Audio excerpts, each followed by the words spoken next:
السلام علیکم ورحمۃ اللہ وبرکاتہ۔ مساجد کے اندر کے جو مسائل ہیں ان میں سے ایک اہم مسئلہ ہے صف سیدھی کرنے کا۔ اللہ کے نبی صلی اللہ علیہ وسلم نے فرمایا سو صفوفکم، اپنی صفوں کو سیدھا کرو، فإن تسویۃ الصفوف من تمام الصلاۃ، کیونکہ صفوں کو سیدھا کرنا نماز کی تکمیل کا حصہ ہے۔ یعنی کہ صف کو سیدھی کرنے کا حکم اللہ کے رسول صلی اللہ علیہ وسلم نے دیا، کیونکہ نماز جو ہے اس کا ایک اہم حصہ یہ بھی ہے کہ صف کو سیدھا کیا جائے۔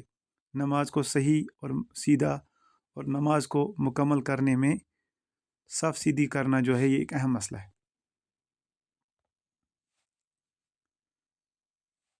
اللہ کے نبی صلی اللہ علیہ وسلم نے فرمایا وسط الامام وسد الخلل،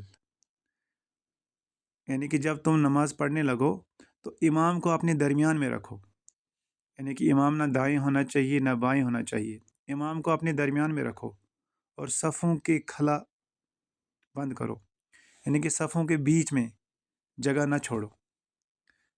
دو باتیں آئی، ایک یہ کہ امام جو ہے وہ آپ کے آگے ہو، آگے مطلب درمیان میں ہو، ایسا نہیں کہ صف دائیں طرف لوگ زیادہ ہوں گے اور بائیں طرف کم ہوں گے تو پھر امام تو درمیان میں نہیں رہا۔ امام کے پیچھے جو لوگ ہوں گے ان کے درمیان میں امام ہونا چاہیے۔ اگر دائیں طرف 4 آدمی ہیں تو بائیں طرف بھی 4 ہونے چاہیے، دائیں طرف 3 آدمی ہیں تو بائیں طرف بھی 3 ہونے چاہیے۔ یہ ہے درمیان کا مطلب۔ اللہ کے نبی صلی اللہ علیہ وسلم نے فرمایا لَتُسَوُّنَّ صُفُوفَكُمْ، کہ ضرور اپنی صفیں سیدھی کرو، ضرور اپنی صفیں سیدھی کرو۔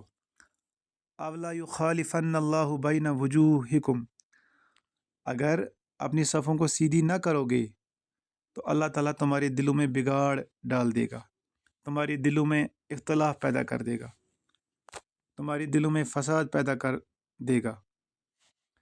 یعنی کہ صف کو سیدھا کرنا یہ ایک اہم چیز ہے، اور اکثر مسجد کے اندر صف سیدھی کرنے میں مسلمان بہت غفلت کرتا ہے۔ کبھی دائیں جانب زیادہ ہو جاتے ہیں، کبھی بائیں جانب زیادہ ہو جاتے ہیں، جب دوسری صف بنانی ہوتی ہے تو دائیں جانب چلے جاتے ہیں، جبکہ امام کی سیدھ میں پیچھے کھڑا ہونا ہے دوسری صف بنانے کے لیے۔ پہلے آدمی کو امام کی سیدھ میں پیچھے، پھر ایک دائیں ایک بائیں۔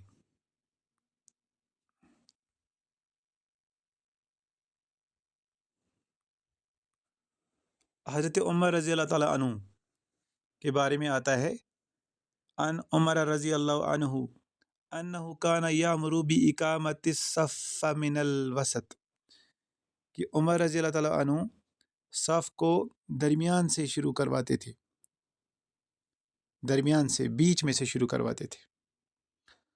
اور حنفی علماء کی بہت مشہور کتاب فتاوی عالمگیری، اس میں لکھا ہوا ہے وَالسُنَّةُ أَن يُبْتَدَأَ الصَّفُّ مِنَ الْوَسَطِ، کہ اللہ کے نبی صلی اللہ علیہ وسلم کی سنت یہ ہے کہ صف کو نہ دائیں سے شروع کرو نہ بائیں سے، بلکہ درمیان میں سے شروع کرو، امام کے پیچھے سے شروع کرو اور برابر کرو، مطلب دائیں جانب بھی برابر ہونے چاہیے، بائیں جانب بھی برابر ہونی چاہیے۔ رد المختار حنفی علماء کی مشہور کتاب ہے، اس میں بھی یہی بات کہی گئی ہے کہ صف کو درمیان سے شروع کرو، نہ کہ دائیں طرف سے نہ کہ بائیں طرف سے، بلکہ درمیان میں سے۔ امام کے پیچھے ایک آدمی کھڑا ہو، پھر اس کے ساتھ ایک دائیں ایک بائیں، ایک دائیں ایک بائیں، ایک دائیں ایک بائیں۔ یہی حکم ہے اللہ کے نبی صلی اللہ علیہ وسلم کا، یہی طریقہ ہے، یہی سنت ہے۔ اسی طریقے سے ایک اور مشہور کتاب جو ہے بدایہ، جو امام کاسانی رحمۃ اللہ کی کتاب ہے بدایہ الصنائی، اس میں بھی یہی بتایا گیا ہے کہ اگر صف شروع کرنی ہے تو اس کو درمیان میں سے شروع کرو، امام کے پیچھے سے شروع کرو، ایک دائیں ایک بائیں ایک دائیں ایک بائیں ایسے مقتدی کھڑے ہوں، اور اگر کسی ایک طرف سے شروع کر دیا جائے تو وہ خلاف سنت ہے، وہ خلاف یعنی کہ پہلے لوگ دائیں طرف چلے جائیں گے، پھر اس کے بعد بائیں طرف آئیں گے، دائیں طرف پہلے پوری کر دیں گے پھر بائیں طرف، ایسا نہیں ہے، یہ خلاف سنت ہے، فہو خلاف السنہ۔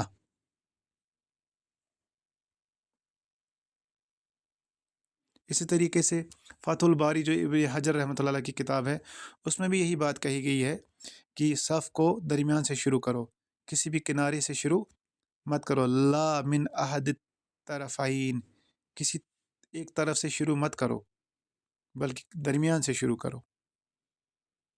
شرح مسلم میں بھی یہی بات کہی گئی ہے کہ دائیں طرف جو لوگ ہوں گے وہ فضیلت تو رکھتے ہیں، لیکن اس کا یہ مطلب نہیں ہے کہ دائیں طرف لوگ زیادہ ہو جائیں اور بائیں طرف کم ہو جائیں، یا اس کا یہ مطلب نہیں ہے کہ دائیں طرف سے ہی صف کی شروعات ہو۔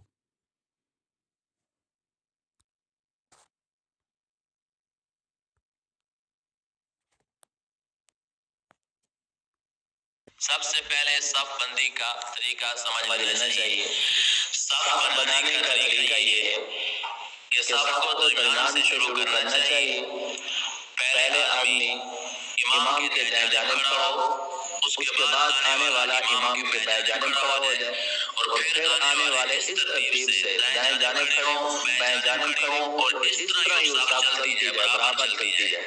یہ صف بنانے کا طریقہ ہے، اور پھر آنے والے اس ترتیب سے دائیں جانب کھڑے ہوں، بائیں جانب کھڑے ہوں، اور اس طرح یہ صف چلتی جائے، برابر چلتی جائے۔ یہ صف بنانے کا طریقہ ہے۔ جب تو پھر دوسری صف بھی درمیان ہی سے شروع کرنی چاہیے۔ سوال